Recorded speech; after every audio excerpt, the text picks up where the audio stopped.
అనంతపురం జిల్లా కళ్యాణదుర్గం పట్టణంలోని ప్రజావేదిక వద్ద ఎమ్మెల్యే కార్యాలయం నందు బలిజ సంఘ నేతలు, ఉపాధ్యాయులు పెద్ద ఎత్తున ఎమ్మెల్యే సురేంద్రబాబును ఘనంగా సన్మానించి వెంకటేశ్వర స్వామి చిత్రపటం బహుకరించారు.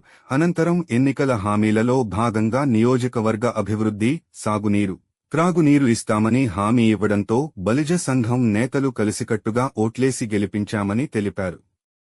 ఎమ్మెల్యే అమిలినేని సురేంద్రబాబు మాట్లాడుతూ కళ్యాణదుర్గం నియోజకవర్గం అభివృద్ధికి కట్టుబడి ఉంటానని తెలిపారు. నియోజకవర్గ జీవనాడి అయిన బీటీపీ ప్రాజెక్టు పూర్తి చేసి అన్ని చెరువులకు నీళ్లిచ్చి సస్యశ్యామలం చేస్తామని తెలిపారు. అదేవిధంగా నియోజకవర్గంలో తన గెలుపుకు అన్ని కులాలు సహకరించాయని ఎమ్మెల్యే సురేంద్రబాబు తెలిపారు.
కళ్యాణదుర్గంలో అమలే సోదరులు గారు పిలుపునందుకొని ఎన్నికల కన్నా ముందు మన బల సోదరులు కలిసి మీ అందరూ సహకారం అందించాలనేటువంటి ఒకే ఒక్క మాటతో మనం అందరూ కూడా 5 మండలాల నుంచి విచ్చేసినటువంటి బలిజ సంఘ నాయకులు, సోదరులు ఊరు వాడవాడన తిరిగి అన్నగారి విజయం ఇక్కడ ఖచ్చితంగా చేకూరాలా.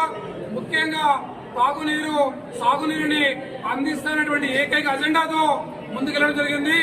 దాన్ని ప్రజల్లోకి బాగా జరిగింది. మా సప్రజలు పక్కన పెట్టి నియోజకవర్గం యొక్క రైతులు, మరి పేదలు, బడుగు బలహీన వర్గాల వారికి మంచి చేస్తానని చెప్పారని అన్న చెప్పడంతో ఆ మాటను నమ్మి అందరూ కూడా మలే సోదరులు మిగతా అందరితో పాటు కలిసి మరి అన్నని భారీ మెజారిటీతో గెలిపించడం జరిగింది. అన్న ఖచ్చితంగా మా సహకారం ఎల్లవేళలా నీకు ఇప్పటికి కానీ భవిష్యత్తు కానీ కళ్యాణదుర్గం శ్రీ కృష్ణదేవరాయ బలిజ వెల్ఫేర్ సొసైటీ ఆధ్వర్యంలో ఖచ్చితంగా మీకు ఉంటుందన్న విషయాన్ని ఈ సందర్భంగా గుర్తు చేస్తున్నాం. ఈ 5 మండలాల నుంచి విచ్చేసి మీ అందరూ కూడా పేరున మన నారా చంద్రబాబు నాయుడు గారిని అలాగే పవన్ కళ్యాణ్ గారిని చూసాం స్టేజ్ పైన. పవన్ కళ్యాణ్ గారు ఆయన చెప్పడం, చంద్రబాబు గారు కంటి తడిపెట్టుకోవడం, అలాగే పవన్ కళ్యాణ్ గారు కంటి పెట్టుకోవడం అంటే వాళ్ళు ఆత్మీయంగా ఎంతో అభిమానంతో ఈ కలయిక కలిసింది. ఇప్పుడు కూడా మనం కూడా ఈ కలయిక ఇప్పుడు కూడా ఇలాగే ఉంటుంది. అన్ని విధాలుకున్న సహకారం పూర్తిగా మన వాళ్ళందరికీ కూడా ఉంటుంది. అప్పుడే ఇప్పుడు ఏదైతే శ్రీరాములు చెప్తున్నాడో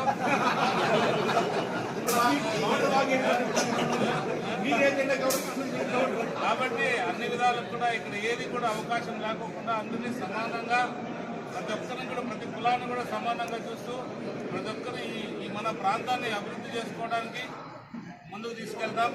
ఏదైతే మనకు ముందున్న ముఖ్యమైన భైరవాత్మక ప్రాజెక్ట్ ఏదైతే ఉందో దానికి సంబంధించి అన్ని పనులు కూడా సకాలంలో ఏదైతే చెప్పామో మనం 2.5 సంవత్సరాల్లో పూర్తి చేస్తామని ఖచ్చితంగా ఆ ప్రాజెక్టు 2.5 సంవత్సరాల్లో